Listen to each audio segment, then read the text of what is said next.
نبی پاک فرماتے ہیں میں سو رہا تھا، چھت پہ فرشتے آئے. بات آپ نے سنی ہوئی ہے، صرف کچھ نظریات معراج کے حوالے سے عرض کرنے ہیں، چند نظریات.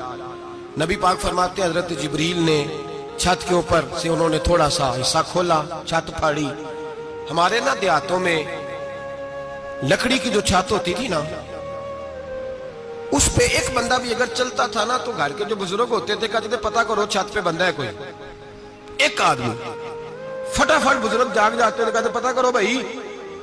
بلکہ ساتھ والے کو آواز دیتے تھے، دروازہ کھولتے تھے. ہوتا تھا کہ نہیں ہوتا تھا؟ ہو جاتا تھا نا. او بھائی 1.5 پونے 2 لاکھ بندہ چھت پہ چلے. اللہ کے رسول فرما رہے میں سو رہا ہوں. چھت پھاڑ دی، حضرت جبریل آ گئے. نبی پاک صلی اللہ علیہ وسلم کے پاس 70 ہزار فرشتہ ساتھ ہے، آ کے کھڑے ہو گئے. میکائیل سے اسرافیل سے مشورہ کر رہے ہیں حضور کو کیسے جگائیں. نبی پاک فرماتے ہیں میں سو رہا ہوں. حالانکہ بخاری میں لفظ ہے، نبی پاک فرماتے ہیں میری آنکھیں سوتی ہیں، دل تو میرا ہر وقت جاگتا رہتا ہے. نبی کریم سید عالم صلی اللہ تعالی علیہ وسلم فرماتے ہیں میں سویا رہا. اب حضور آرام کہاں کر رہے تھے؟ زمین پہ. آرام کہاں کر رہے تھے؟ حضور علیہ السلام زمین پہ آرام کر رہے تھے. جناب جبریل جھکے. کتنا جھکے کہ حضور کے قدم ہی چوم لیے.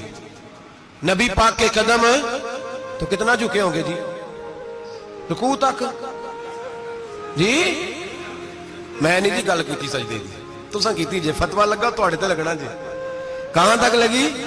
کہاں تک جھکے؟ اعلیٰ حضرت کہتے ہیں حضرت جبریل نے سجدہ نہیں کیا نبی پاک. میرے اعلیٰ حضرت کا کمال یہ ہے کہ شریعت بھی بچ جاتی ہے اور عشق کو بھی پورا سکون مل جاتا ہے.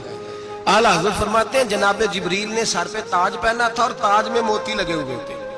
وہ موتی نبی پاک کو سجدہ کرنے لگ گئے. وہ موتی نبی پاک کو دیکھے. فاضل بریلوی کے قلم کا حسن فرمانے لگے تاج روح القدس کے موتی جنہیں سجدہ کرے. تاج روح القدس کے حضرت جبریل کے سر کے تاج پہ جو موتی ہیں وہ نبی پاک کو سجدہ کر رہے ہیں. نبی کریم یہاں کوئی بندہ، اب تو خیر لوگ ہاتھ بھی کسی کے چومتے ہیں تو خود نہیں اوپر ہوتے، ہاتھ ہی اوپر کر لیتے ہیں. اب تو مزاج ہی بدل گیا ہے. فرمایا رسول کریم صلی اللہ تعالی علیہ وسلم کے لیے جبریل جھکے تو پیروں تک، اور نبی پاک علیہ السلام کے قدم چومے. حضرت جبریل نے حضور جاگے، اٹھایا نبی کریم کو اور کہا یا رسول اللہ رب آپ کی ملاقات کا شوق رکھتا ہے. اللہ آپ کی ملاقات کا شوق رکھتا ہے. حضور فرماتے ہیں مجھے اٹھا کے تو جبریل حتیم میں لے گئے. اور پھر یہ بخاری کے لفظ ہے، فرمایا یہاں گلے سے لے کر ناف تک میرا سینہ کھولا، میرا دل نکالا، آب زمزم میں رکھا. اس لیے نہیں کہ نبی پاک کے دل کو برکت حاصل ہو جائے، اس لیے کہ آب زمزم کو برکت حاصل ہو جائے. امتی رج رج کے پیئے کہ یہ وہ والا زمزم ہے جس نے ہمارے مصطفیٰ کے قلب اطہر کو چوما ہوا ہے. نبی پاک صلی اللہ علیہ وسلم فرماتے ہیں میرے سامنے کھولا اور میں دیکھتا بھی رہا. دل کھل گیا، سینہ کھل گیا اور میں دیکھتا بھی رہا. اور نبی پاک فرماتے ہیں خون بھی نہیں نکلا، اس لیے کہ حضور کی حقیقت نور ہے. نبی پاک کی حقیقت نور ہے.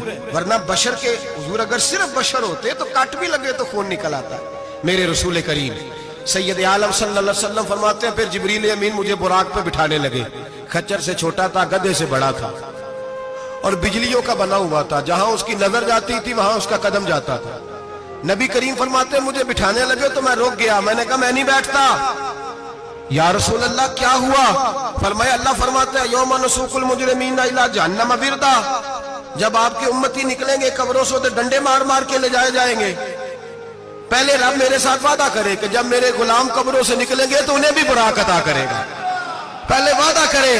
حضرت جبریل کہتے ہیں میں وہیں کھڑا تھا. رب کریم نے کہا چل وعدہ کر لے یوم نحشر المتقین الی الرحمن وفدا. محبوب جب تیرے فرما بردار قبروں سے نکلیں گے تو میں سب کو براق عطا کر دوں گا، سب کو براق دے دوں گا. نبی کریم فرماتے ہیں میں براق پہ بیٹھا.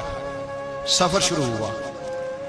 نبی رحمت علیہ السلام فرماتے ہیں میں گزرا. یہ بات آپ نے سنی ہوئی ہے پر بیان کرنے بھی بڑی ضروری ہے.